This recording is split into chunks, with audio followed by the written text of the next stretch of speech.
औज़ुबिल्लाहिमिनश्शैतानिर्रजीम बिस्मिल्लाहिर्रहमानिर्रहीम। अस्सलाम वालेकुम वरहमतुल्लाहि वबरकातुहू। उम्मीद है आप सब खैरियत से होंगे। आज की जो हमारी हदीस है वो जन्नत और जहन्नम का जो है वो बयान है। हज़रत सुमारा बिन जुंदुब रज़ी ताला अन्हा फरमाते हैं कि रसूल सल्लल्लाहु अलैहि वसल्लम अक्सर अपने सहाबा से पूछा करते थे कि तुम में से किसी ने कोई ख्वाब देखा है। फिर वो ख्वाब बयान करता तो आप सल्लल्लाहु अलैहि वसल्लम इसकी ताबीर अरशाद फरमा देते। एक सुबह रसूल सल्लल्लाहु अलैहि वसल्लम ने अरशाद फरमाया, रात को मैंने एक ख्वाब देखा है कि दो फरिश्ते मेरे पास आए और मुझे उठाकर कहा कि मेरे साथ चलिए। मैं इनके साथ चल दिया। एक शख्स पर हमारा गुज़र हुआ जो लेटा हुआ है और दूसरा इसके सर पर पत्थर उठाए खड़ा हुआ है और वो लेटे हुए शख्स के सर पर ज़ोर से पत्थर मारता है, जिसकी वजह से इसका सर जो है वो कुचल दिया जाता है, यानी कि उसका सर जो है उससे कुचल जाता है, यानी कि पत्थर से। जो शख्स उसके ऊपर खड़ा हुआ है उसके पास, तो वो उसके सर में जब पत्थर मारता है तो उसका सर जो है वो कुचला जाता है और पत्थर जो है लुढ़क कर दूसरी तरफ चला जाता है। ये जाकर पत्थर उठा कर ले आता है। इसके पास वापस आने से पहले इसका सर बिल्कुल सही जैसे पहले था वैसे ही हो जाता है।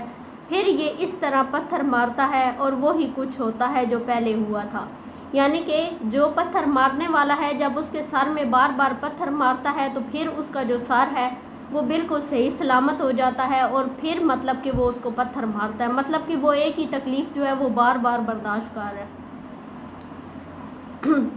मैंने इन दोनों से ताज्जुब से कहा, सुभान अल्लाह, ये दोनों शख्स कौन हैं और ये क्या मामला हो रहा है? उन्होंने कहा, चलिए आगे चलिए।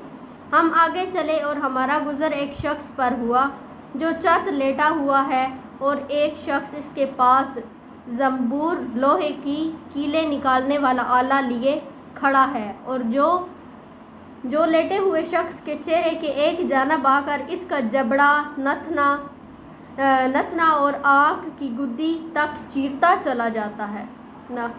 फिर दूसरी जानब भी इसी तरह करता है। अभी ये दूसरी जानब से फारग भी नहीं होता कि इसकी पहली जानब वाली जो है, मतलब पहली जानब उसकी जो है वो बिल्कुल ठीक हो चुकी होती है, यानी कि वो उसकी कीले निकालने वाले आले से एक तरफ से जब उसको चीरता है, उसके मतलब के आँख मतलब जबड़ा, नथना और आँख की गुद्दी जब चीरता है तो वो दूसरी जानब जब जाता है तो पहले वाली उसके आने से पहले ही ठीक हो चुकी होती है और वो अजाब ये वाला बार बार बर्दाश्त करता है और इसी तरह वो फिर करता रहता है। मैंने इन दोनों से कहा, सुभान अल्लाह, ये दोनों कौन हैं? उन्होंने कहा, चलिए आगे चलिए। हम आगे चले कि एक तनूर के पास पहुँचे जिसमें बड़ा शोरगुल हो रहा था। हमने इसमें झांक कर देखा तो इसमें बहुत से मर्द औरत जो है वो नंगे हैं। इनके नीचे से आग का एक शोला आता है। जब वो इनको अपनी लपेट में लेता है तो वो चीखने लगते हैं। मैंने इनसे पूछा कि ये कौन लोग हैं? उन्होंने कहा, चलिए आगे चलिए। हम आगे चले, एक नहर के पास पहुँचे जो खून की तरह सुर्ख थी। इसमें एक शख्स तैर रहा था और नहर के किनारे दूसरा शख्स जिसने बहुत से पत्थर अपने पास जमा कर रखे थे। वो मतलब कि वो शख्स अपना मुंह जब उसके पास जाता था, यानी कि जिसने पत्थर जमा कर रखे थे, तो जो तैरने वाला शख्स है वो इसके पास आता तो वो पत्थर जो है जमा किए हुए थे, तो ये शख्स जब अपना मुंह खोलता और तो वो शख्स जो है किनारे पे खड़ा हुआ इसके मुंह में पत्थर डाल देता था, जिसकी वजह से वो दूर चला जाता था और फिर तैर कर वापस इस शख्स के पास आता। जब भी ये शख्स तैरते हुए किनारे वाले के पास आता तो वो अपना मुंह खोल देता और किनारे वाला शख्स इसके मुंह में पत्थर डाल देता था, यानी कि बार बार मतलब कि वो उसके अंदर ही नहर में ही जा रहा था। मैंने इन लोगों से पूछा, ये दोनों शख्स कौन हैं? इन दोनों ने कहा, चलिए आगे चलिए। फिर हम आगे चले तो जितने बदसूरत आदमी तुमने देखे होंगे, इन सब में से ज़्यादा बदसूरत आदमी के पास से हम गुज़रे। इसके पास जो है वो आग जल रही थी जिसको वो भड़का रहा था और इसके चारों तरफ दौड़ रहा था। मैंने इनसे पूछा, ये शख्स कौन है? उन्होंने कहा, चलिए आगे चलिए। फिर एक ऐसे बाग में पहुँचे जो हरा भरा था और इसमें मौसम बहार के तमाम फूल थे। اس باغ کے درمیان ایک بہت لمبے صاحب نظر آئے۔ ان کے بہت زیادہ لمبے ہونے کی وجہ سے میرے لیے ان کے سر کو دیکھنا مشکل تھا۔ ان کے چاروں طرف بہت سارے بچے تھے، اتنے بچے کہ میں نے کبھی نہیں دیکھے۔ میں نے پوچھا یہ کون ہے اور یہ بچے کون ہیں؟ انہوں نے کہا کہ آگے چلیے۔ پھر ہم چلے اور ایک باغ میں پہنچے۔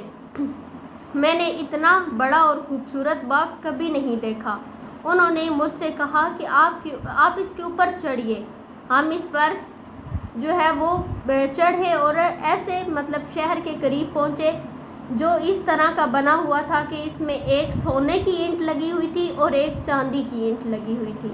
ہم شہر کے دروازے کے پاس پہنچے تو اسے کھلوایا اور ہمارے لیے کھول دیا گیا۔ ہم اس میں ایسے لوگوں سے ملے جن کے جسم کا آدھا حصہ اتنا خوبصورت تھا کہ تم نے اتنا خوبصورت کبھی نہیں دیکھا ہوگا، اور آدھا حصہ اتنا بدصورت تھا کہ اتنا بدصورت تم نے کبھی نہیں دیکھا ہوگا۔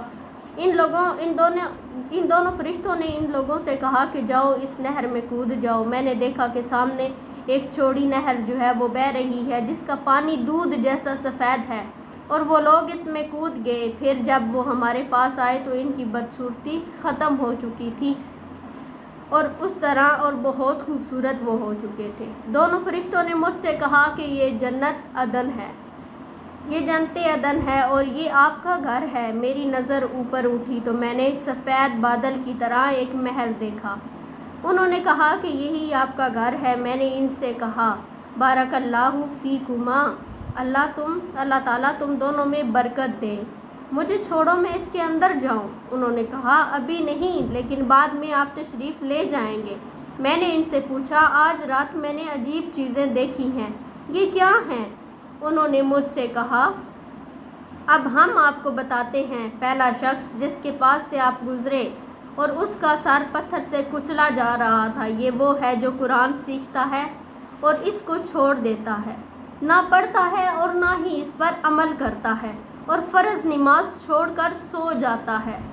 دوسرا وہ شخص جس کے پاس سے آپ گزرے، اس کے جبڑے، نتنے اور آنکھ کی گدی تک چیرتا جا رہا تھا، یہ وہ ہے جو صبح گھر سے نکل کر جھوٹ بولتا ہے اور وہ جھوٹ دنیا میں پھیل جاتا ہے۔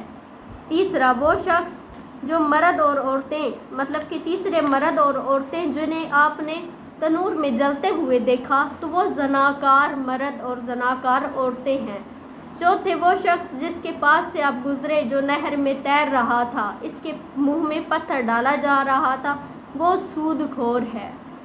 پانچواں وہ بدصورت آدمی جس کے پاس سے آپ گزرے جو آگ جلا رہا تھا، اس کے چاروں طرف دوڑ رہا تھا، جہنم کا داروغہ ہے جس کا نام مالک ہے۔